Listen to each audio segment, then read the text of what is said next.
उनकी उपस्थिति में कृष्ण मनु जी की पुस्तक के विमोचन का यह सौभाग्य बना है। मैं दो पंक्तियां अतिथियों से शुरू करके मनु जी पर आता हूं कि हमारे जो आज के कार्यक्रम के अध्यक्ष हैं गंगा प्रसाद विमल जी, आज बड़ा हमारा सौभाग्य है सर, आपने समय दिया। आप कहानी आंदोलन के जनक के रूप में जाने जाते हैं।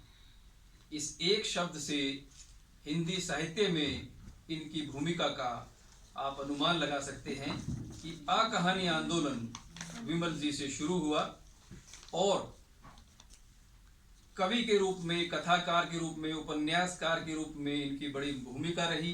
केंद्रीय हिंदी निदेशालय में निदेशक रहे और साहित्य की सेवा।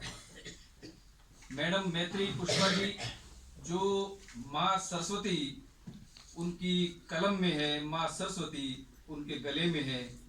उनके 10 उपन्यास, 7 कहानी संग्रह प्रकाशित हो चुके हैं और गांव सिकुर्रा अलीगढ़ की एक बिटिया ने आज बड़े होकर दिल्ली में इतना बड़ा नाम बना लिया कि अलीगढ़ को उस पर गर्व होता होगा उन पर।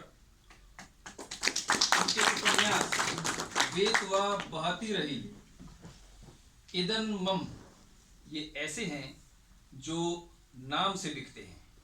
इनका आत्मकथा इन्होंने जो लिखी, कस्तूरी कुंडल बसे, जरूर पढ़िएगा।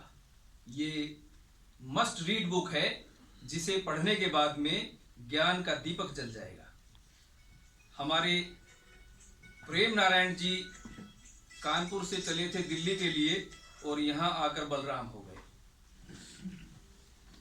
नवभारत टाइम्स, सारिका, लोकायत, उसमें इतनी महत्वपूर्ण भूमिका इनकी रही। और रविवार वाला जो पेज नवभारत टाइम्स में आप पढ़ते थे किसी समय में, वो बलराम जी की देन था। आपके 2 उपन्यास, 5 कहानी संग्रह छप चुके हैं और इनका जो आत्मकथात्मक संस्मरण है वो जरूर पढ़ना। उसका शीर्षक है माफ करना यार। इसके अलावा इनका रिपोर्टाज औरत की पीठ पर नाम से किताब बिकती है। लघु कथा में विश्व लघु कथा कोश, भारतीय लघु कथा कोश या प्रेमचंद रचनावली, ये सभी किताबें इनकी ऐसी हैं जो नाम से बिक रही हैं। महेश दर्पण जी धर्मशाला से चले थे और दिल्ली के हो गए। आपके 7 कहानी संग्रह प्रकाशित हो चुके हैं।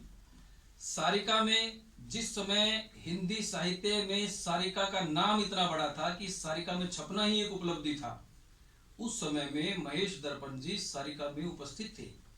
आप सारिका में उप संपादक थे उस दौर में, उस स्वर्ण युग में। आपके 7 कहानी संग्रह प्रकाशित हो चुके हैं और एक प्रसिद्ध कथाकार के रूप में, एक प्रतिभाशाली कथाकार के रूप में आप जाने जाते हैं। अब हम आते हैं आज के हमारे नायक कृष्ण मनु जी से। पर कृष्ण मनु जी जितने अच्छे कहानीकार हैं, लघु कथा लेखक हैं, उससे भी बेहतर वो एक बेहतरीन इंसान हैं। वो इतने भले सज्जन व्यक्ति हैं कि जो भी उनके संपर्क में आता है उनकी सज्जनता से, उनकी लेखनी से, उनकी प्रस्तुति के तरीके से प्रभावित होता है। उनके 1977 से वो लेखन कर रहे हैं और उनकी जो पुस्तकें हैं, 5वां सत्यवादी, यह लघु कथा संग्रह प्रकाशित हुआ। उसके बाद इनका कहानी संग्रह प्रकाशित हुआ कोहरा छटने के बाद। बाल कथा संग्रह प्रकाशित हुआ 20वीं सदी का गधा। फिर बाल कथा संग्रह और प्रकाशित हुए इनके वीरू की वीरता और प्रीति की वापसी नाम से। इनका लघु कथा संग्रह है हम हैं यहाँ हैं। इसके अतिरिक्त इन्होंने लघु कथा विशेषांक, जो लघु पत्रिकाओं के हैं, उसका संपादन किया। और धनबाद में रहते हुए आप भारत कोकिंग कोल लिमिटेड में आप नौकरी करते थे और साथ में स्वतंत्र लेखन करते थे। और आज बिहार से हमारा बड़ा सौभाग्य है कि आज दिल्ली में इनकी पुस्तक का लोकार्पण है। ऐसे सज्जन व्यक्ति, ऐसे भले व्यक्ति, ऐसे प्रतिभा संपन्न लेखक आज हमारे बीच में हैं, उनकी पुस्तक का लोकार्पण है। ये हम सब के लिए बड़े गर्व का विषय है और हम आपको इसके लिए साधुवाद देते हैं। कि आप इसी प्रकार आपकी लेखनी चलती रहे और हम सभी इससे लाभान्वित होते रहें। धन्यवाद।